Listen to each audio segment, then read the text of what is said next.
Sevgili dostlar, öncelikle hoş geldiniz efendim. Ben Tugay, nasılsınız bakalım? Yepyeni bir mobil oyunla beraberiz. Ekranda görmüş olduğunuz gibi Ungodly Mobile.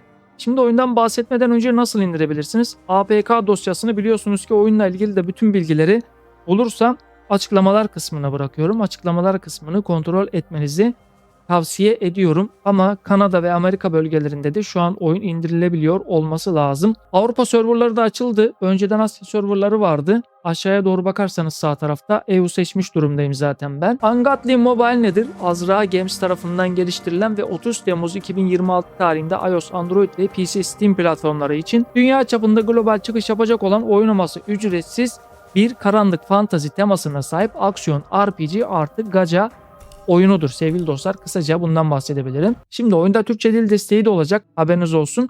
Nereden biliyorsun? Çünkü Google Play linkine baktığım zaman resimlerin üzerinde Türkçe yazılar görebiliyorum. Bu da demek oluyor ki oyunda Türkçe dil desteği de olacak. Ama bu sürümde bulamazsınız. Neden bu sürümde bulamazsınız? Bu sürüm sevgili dostlar erken erişim sürüm. O yüzden şu an Türkçe dil desteği henüz eklenmemiş. Ben ayarlarımı yaptım. Sizlere de birazcık şimdi oyundan yine bahsedeyim. Gerçek zamanlı ve vahşi savaş sistemi vardır oyunun içerisinde. Oyunda otomatik oynanış yani autoplay bulunmuyor. Savaşlar tamamen oyuncunun el becerisine, reflekslerine, kusursuz sıyrılma, perfect dodge dediğimiz ve saldırı savuşturma mekaniklerine dayanıyor sevgili dostlar. Öncelikle bunu bilmenizi isterim. Bir de başlamadan önce şundan bahsetmek isterim şimdi sevgili dostlar size. Karakter yönetimi vardır. Primal kahramanlar dediğimiz olay var. Sahaya Primal adı verilen 4 farklı kahramanlar çıkıyorsunuz. Şu anda bir tane var ama sağ tarafta mesela kahraman topladıkça 4 taneye kadar biriktirebiliyorsunuz. Bunların arasında da geçiş yapıp istediğiniz gibi oynayabiliyorsunuz ve elementleri birbirine bağlayabiliyorsunuz sevgili dostlar. Aynı zamanda karakterler arası bağ sistemi var. Bu da şöyle oluyormuş. Oyundaki kahramanların hepsinin geçmişinde büyük travmalar ve kırgınlıklar varmış. Karakterleri beraber savaştırdıkça ve aralarındaki diyalogları ilerlettikçe aralarında bir bağ güçleniyormuş. Bu da savaşta yeni sinerji bonuslar, gizli yetenekler ve özel hikaye yolları açıyormuş. Şimdi menülere baktığımız zaman sağ tarafta görebileceğin gibi her yer kapalı sevgili dostlar. Yine Battle Pass var, parti sistemi var. Primal sistemi dediğim gibi en başta zaten ama kapalı göremiyoruz. Gacha sistemi de büyük bir ihtimalle oradır. Şimdi sevgili dostlar neden başlamadan önce bunlardan bahsediyorum? Çünkü oyunla ilgili görüşlerimi oyunu oynarken belirttiğim için bunları da bil ki önceden arka plan ekran koyup konuşmadığım için onu sevmiyorum. Şimdi Gacha ve Pay to Win sisteminden de bahsedeyim, hemen başlayalım. Oyunda güçlü karakterleri ve ekipmanları kutu açma Gacha sistemiyle elde ediyorsunuz, haberiniz olsun.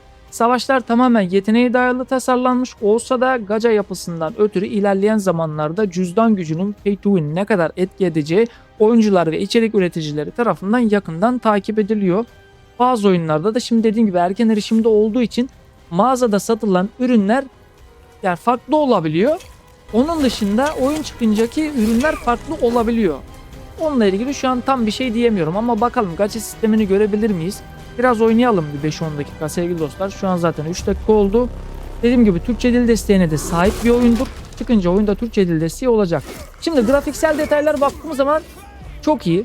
Güzel buluyorum. Karakter çizimi gerçekten kötü değil. Ama şöyle bir şey var. Hissiyat konusunda ve vuruş sesleri konusunda bence zayıf kalmış. Bu benim görüşüm. Beni biliyorsun. Her oyunda ben kendim bunları yorumlamayı seviyorum. Bunlar kırılabiliyor mu? Kırılabiliyor. Bu arada UI ekranında tam skill'ler açılmadığı için onun hakkında bir şey diyemiyorum. Menüler kısmı iyi oluşturulmuş. Şöyle baktığım zaman takılma sorunları var sanki. Oyunda biraz optimizasyon istiyormuş gibime geldi. Birazcık sadece sensimizi düşürebiliriz. Onun dışında başka hiçbir şey yapmamıza gerek yok. Quality zaten sonda. Birazcık şöyle 38'lere gelirse çok sevinirim.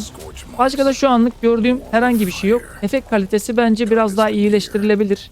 Onun dışında oynanış ve hissiyat konusunda bence zayıf kalmış sevgili dostlar. Şöyle baktığımız zaman böyle yeteneklerinizi atabiliyorsunuz. Evet, efekt kalitesi gerçekten çok zayıf buldum.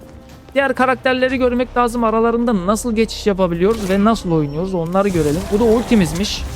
Böyle de ulti atabiliyoruz. Abi efekt kalitesi çok kötü. Yani ultiyi atarken de görebiliyorsun. UI ekranını kötü buldum. Kesinlikle iyi bulamadım. Oynanış anlamındaki hissiyatlarını zayıf buldum. Optimizasyon sıkıntıları. Karakter değiştirme geldi. Tamam, bu şekilde karakterlerimiz arasında geçiş yapabiliyoruz. Ve onların da bu şekilde aynı ultilerini kullanabiliyorsunuz. Yeteneklerini kullanabiliyorsunuz sevgili dostlar bu şekilde. İstediğiniz zaman da karakterler arası bu şekilde geçiş yapabiliyorsunuz. Bakın aynı şekilde istediğiniz zaman geçiş yapabiliyorsunuz sevgili dostlar. Haberiniz olsun, onların da yeteneklerini bu şekilde kullanabiliyorsunuz. Bunu attınız mesela, hemen buna geçtiniz. Oynayabiliyorsunuz. Tekrar diğer karakterinize geçtiniz. Bu güzel bir olay. Artı bir avantajı nedir? Türkçe dil desteğinin olması artı bir avantaj. Ben bilirsem oyun içerisinde PvP yok. Yani yine menülere bakalım. Bir dakika, sende PvP varsa burada gözükür. Arşiv, mağaza, liderlik kısımları, events'lar. PvP göremedim. Map kısımları falan var. Ben bilirsem PvP şu anda yok. PvP gelmediği sürece bence çok pay to win'i hissettirmez. Ne kadar gacha sistemine de sahip olursa olsun sevgili dostlar. Bence pay to win'i hissettirmez. En fazla bir yerde takılırsınız. Ufak tefek Battle Pass alırsınız. Ya geçiştirirsiniz. Tabii o da sizin tercihinize kalmış. Ben bir şey diyemem ama oyunda Türkçe dil desteği olduğu için bana soruyorsan mutlaka bir denemelisin. Yani en azından Türkçe dil desteği var yani. Türkçe dil desteği olduğu için bile bence bir şans vermelisin yani. Bana soruyorsan öyle. Bir tane boss göremedik şu anlık. Bir tane boss görürsek sevgili dostlar ondan sonra bitireceğiz. Haberiniz olsun. Ya dediğim gibi hissiyat konusunda gerçekten zayıf kalmış yani. Çok iyi bulamıyorum. Vuruşları falan da bulamıyorum. Çıkan sesleri de iyi bulamıyorum. Müzikler gerçekten hoş. Kötü bulmadım. Arkada çalan müzikler güzel. Bir ultimizi patlattık. Tamam, bunu kırmışız zaten. Diğer karakterimize geçebiliriz. Hadi bakalım, bununla da biraz oynayalım. Yine ultimizi atalım. Yanlış yere attık bu arada ultiyi, biliyor musun? Evet. Ama bu güzel bir şey atıyor yere. Kankam böyle yılan gibi bir şey çıkıyor. Karakteri bayağı oyalıyor. Bu mini boss gibi bir şeydi. Fragment aldık. Yukarıda bir tane segment açıldı. Bak, level up sistemleri geldi. Karakterin level up sistemlerini görebileceğiz şimdi. Evet. Kaça kadar gidiyormuş? 10 level'e kadar gidiyormuş sanıyorum sevgili dostlar. Evet. Level up 2 oldu hemen.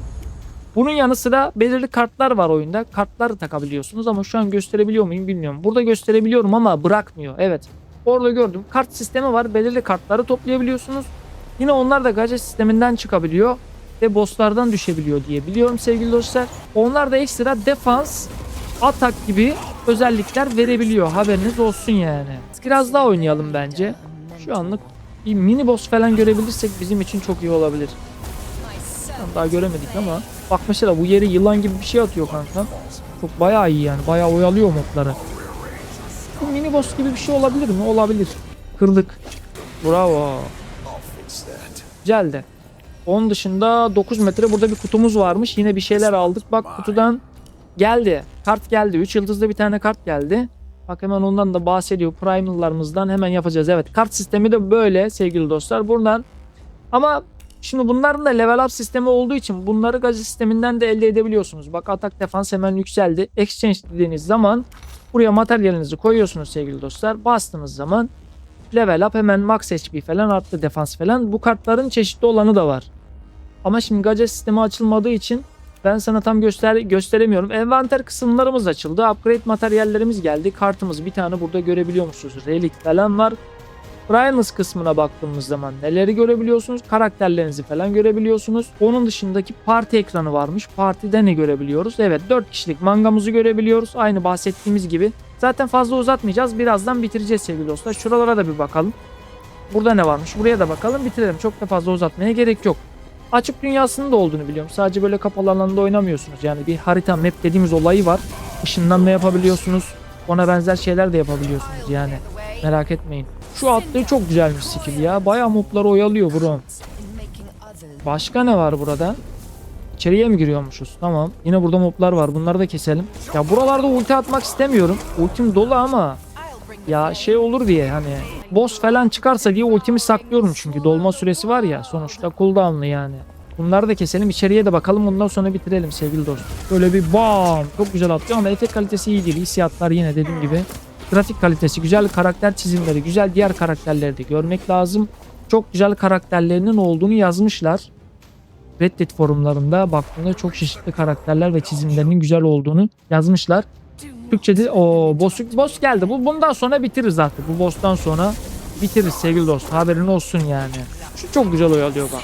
Yılanı attığın zaman gördün mü? Hepsi onun üzerine toplanıyor bro. Sen de böyle arkadan bam gün vuruyorsun. Çok iyi ya bu olay.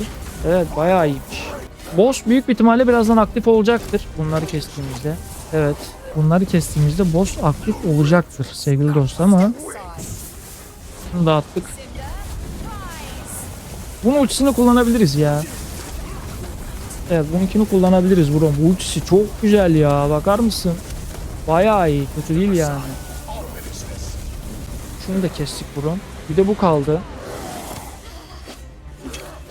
Bunun ultisini atmayalım ama. Buradaki boss aktif olacaktır bence büyük ihtimalle. Evet, bu bence aktif olur. Bunu keseriz diyorum ben. Evet, bu aktif olmuştur şu an. Büyük ihtimalle. Genelde oyunlarda böyle oluyor yani. Evet, aktif oldu bak gördüğün gibi. Bir doşlayabilir miyiz? Şimdi atabiliriz bir ultimizi. Güzel, biraz hasar bıraktık. Yine level up aldık. Bunun da ultisini atabiliriz. Bununla combo yapabiliriz sevgili dost. Kırıldı şu anda. Evet, şu an kırdık. Öldü. Güzeldi. Buradan sonra bitireceğiz zaten artık yani. Gacha sistemi açıldı. Açılmadıysa da yine bitireceğiz. Yapacak bir şey yok. Ara sahneleri geçiyorum Türkçe olmadığı için ama siz okumak isterseniz Türkçe dil desteğiyle birlikte okuyabilirsiniz. Ne geldi? Bir bakalım. Yeni bir karakter geldi galiba. Evet, gacha sistemi dediği olay aslında bu. En soldaki karakter, diğerleri kart sevgili dost. Evet, bu şekilde yeni karakter geldi bak. Tam tahmin ettiğimiz gibi. Şimdi gacha sistemlerine falan da bakalım. Evet, gacha sistemi geldi. Gacha sistemi böylemiş. 90 tane çekerseniz 5 star veriyormuş. Yani 5 yıldızlı karakter anlıyoruz. Şu ekranda görmüş olduğun. Diğerlerini gösteremedim sana. Şimdi göstereceğim. Onlara da bakalım, bitirelim. Bence bu kadar yeterli. Çok da fazla uzatmaya gerek yok. Ama dediğim gibi Türkçe dil desteği olduğu için bir denenir. Evet, gacha sistemi de burası. 90 tane çekersen 5 yıldızlı karakter. Aynı 90 tane çekersen 5 yıldızlı kart alabiliyorsun. Ne çekersen geliyor. Sadece bu karaktere özel galiba. Ekrandaki karaktere özel. Şu anda herhangi bir şeyimiz olmadığı için de sana herhangi bir çekme sistemi gösteremiyorum sevgili dostlar. Başka da bir şey yok. Buraya kadar da izlediysen çok teşekkür ederim. Kendine çok iyi bak. Üçüncü karaktere de bir bakalım mı 2 dakika? Bu neymiş? Hayır. Diğer karakterimiz. Bunun bir de ultisine falan bakalım. Abi güzel. Biraz daha efekt kalitesi iyileştirilirse karakter çizimleri falan gerçekten çok hoş. Ona diyecek hiçbir şeyim yok. Grafiksel detaylar güzel. Sesler kötü, müzikler güzel. Onun dışında hissiyatlar kötü. Buraya kadar da izlediysen çok teşekkür ederim. Kendine çok iyi bak. Bir sonraki mobil oyunlarda görüşmek üzere efendim. Hoşça kal.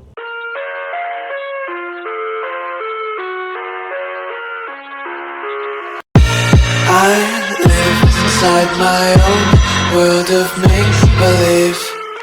Kids screaming in the cradles, profanities.